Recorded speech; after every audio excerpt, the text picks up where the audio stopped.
Morning Show. I'm Huma, and now back to what I was telling you about peeping into the future. Well, I have somebody here with me who has made a name for herself in doing just that.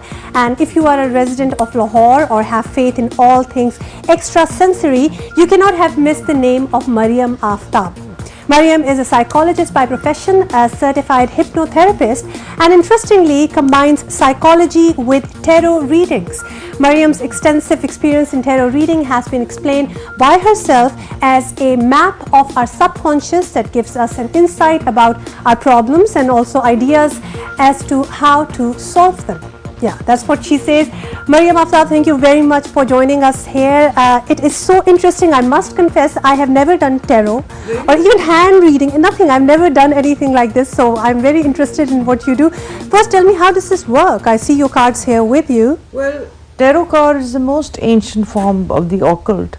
It basically goes by the hand touch, and if the person is not present, then you take the date of birth and number, and then because each card has a number and you do it accordingly like that. But basically it's one-on-one and it's hand touch. Alright, because I was going through your Mariam's cards just earlier and there was nothing written on it. So it's that when you say hand touch, it's the touch of the hand, or you pick a card? No, you just, if you do a normal reading, it takes about half an hour. So you just lay out the cards, you just shuffle them or give them a touch of the energy, and they pick out few cards. Okay. Yeah. Alright, I am just wondering, because there are so many cards, and wherever I've seen, in videos and movies and stuff, there are just a few cards that you pick from. No, there's always a tarot deck would have 78 cards. 78? Never a few. And what are the chances that you pick the same cards every time? Well, a lot of people have this question, that it's randomly, but for you, you might pick up this card and it just says like Hifazat, but it has a number. And you do a calculation accordingly. Like for instance, like all Capricornians are not alike, all Geminis are not alike, because they are rising, moon and different.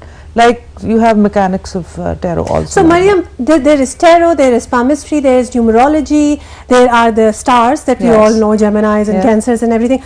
All of it is connected to one another? You see, I started up with palmistry because it was, from childhood, I used to read hands, then numerology, and then astrology was my main interest, and I found astrology to be most accurate as far as character analysis is concerned.